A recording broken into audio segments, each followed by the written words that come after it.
Welcome.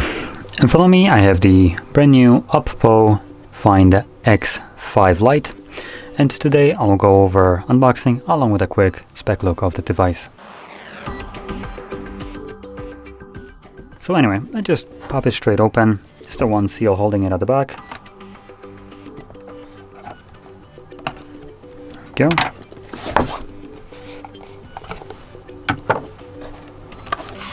So I'm assuming here we get a case. Yep.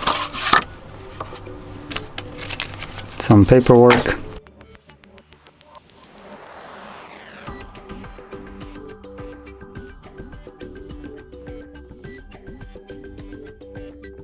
Okay, so there we go, that's the unboxing, and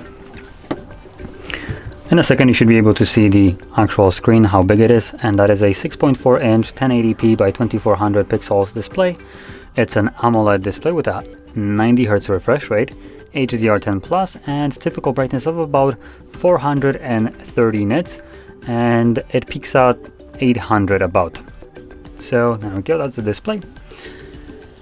Now I'm not really gonna go through the setup, I'm just gonna touch upon the specs of it and just a couple different features. So at the back we have a triple camera setup, so you can see the two, I guess, main ones and whatever this sticker camera should be. So we do have a 64 megapixel wide sensor, and then we got an 8 megapixel ultra wide, and then we, like I said, have a sticker camera of 2 megapixel macro. Now, why would you include a 2 megapixel macro when you have a 64 megapixel main shooter? It's effing beyond any kind of logical comprehension. Just add something else, like a a portrait or a depth one, whatever the depth trash is. But like macro with a 64 wide one is just absolutely effing stupid. Just because the 64 megapixel will outperform the 2 megapixel macro with 2 times basically lossless zoom. Absolutely stupid. But yeah, I guess that's the industry nowadays. You get shit with your phone just because it, I guess, sells better, even though it's unusable. I absolutely hate this, as you can probably tell. But anyway, at the front we do have a selfie camera, and this is a 32 megapixel wide sensor. This phone would have been just completely fine with those two cameras and the one front one, and it would have been way better. Probably also would have cost you a little bit less, and it's not like you will ever use that 2 megapixel macro. It's garbage. It's unusable. So thus there is no reason for it. So yeah, now with the actual specs in here, apart from the camera, we do have a Dimensity 900 processor with 8 gigs of RAM. That's the only kind of option. There is no different ones. And 256 gigs of built-in storage running on UFS 2.2 storage. So it won't be like the fastest storage that you've probably seen, but also won't be the absolute like most garbage one. And in terms of expandability, let's see if we have any kind of expandable storage, and it looks like we do. So we have a dual SIM tray at the back, so you can pop in 2 different SIM cards, and at the front we have an SD tray. So obviously you can expand it using an SD card, probably half a terabyte without any problem. So that's a nice inclusion. What's also a nice inclusion is the headphone jack. Nice, at least you got that one correct. Now, last thing, with that pretty damn good charger of 65 watts, we do have a 4,500 milliamp hour battery. And additionally, you've also seen this. If you're not sure what this is a Type-C to Type-A USB adapter. Now, they are rarely ever included with any devices at almost any price range, but damn is this thing nice to have. So what it will allow you to do, as an example, just a quick one, just because I have this at hand. Let's say I'll actually unplug it. I have this little adapter, which is for a mouse. Plug it in, come on. Just plug into it. Damn, that's not going easy in there. Alright, I won't be able to utilize this just yet, so I will actually have to go through the setup just so I can showcase this. But like I said, it's a really nice thing. You can use this for a variety of different reasons. Number one, to plug in any kind of USB device. For the most part, Android does support a lot of things. Pretty sure you can probably even plug in a printer via USB using this and it will work. Better use case scenario would be something like a mouse or a keyboard. If you don't have one that is wireless, or Bluetooth more precisely, because my mouse is wireless but it does need a dongle. Obviously you can plug in other things like storages to this, which is really handy. So you don't need to like fiddle around with SD cards and stuff like that. You can just plug this in, plug in like some kind of USB storage, and it will work. And now just kind of showcasing this. Oop. Come on, there should be a mouse. No mouse. Sad face.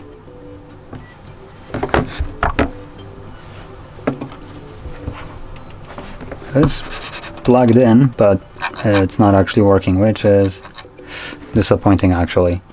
Now, normal circumstances, you should be able to plug this in and it should just work, unless the phone doesn't actually support a cursor for some reason. So, a little bit of a bummer. But obviously it will most likely work with things like GeForce Now if you're planning to use that. And just to kind of maybe try this out in a different way, just give me a moment to deal with that mess of cables. This is a cable for my keyboard, which you can see on the shot.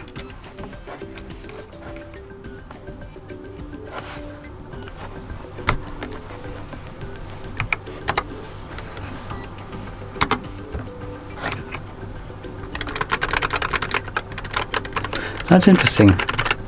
Maybe could be that I need to enable like some kind of OTG pass-through. Otherwise it's kind of weird how they would include it. It most certainly should have a on the go. Maybe it just needs to be enabled in the settings. But in normal circumstances, most of the phone come with this enabled for some reason.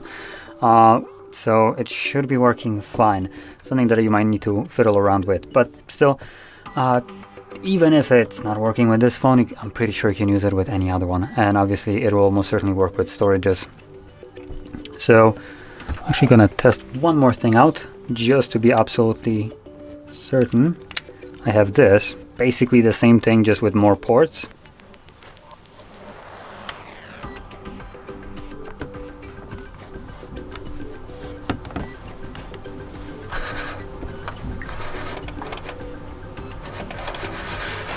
Nope, also not working here. So it looks like OTG is actually disabled by default, that's why it's not working. There is an indicator light usually that comes online when you plug this in, but obviously there's no light right now. So I'm pretty sure that that is why. Now anyway, let's just move over from the from this little dongle to the rest of the actual phone.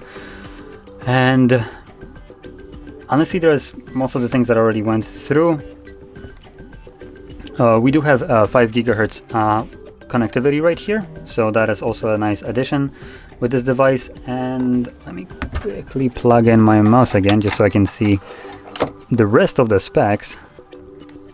I do understand it's not the best kind of way of going about it. Okay, so yeah, 5 gigahertz connectivity.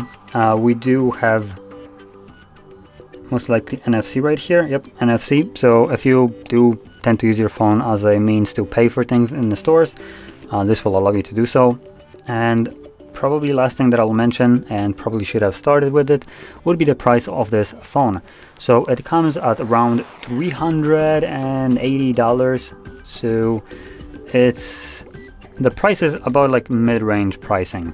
And to be honest, for a mid-range phone, it seems to be decently kitted out. It has a decent battery. It has a really good charger that charges your phone up to 100% in about 31 minutes, which is the advertised speeds. It has a 90 Hz refresh rate AMOLED display. That's also good.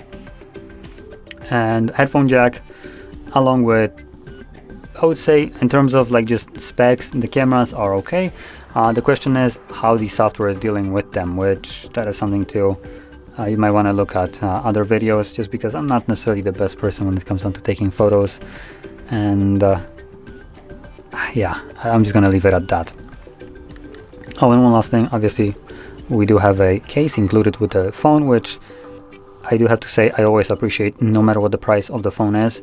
It's nice to have just that. It most certainly doesn't cost the manufacturer a whole lot to produce these, mass produce this and include them with your phone, but for the typical user it has a nice protection that you don't need to think about. It comes with your phone, and yeah, your phone becomes protected.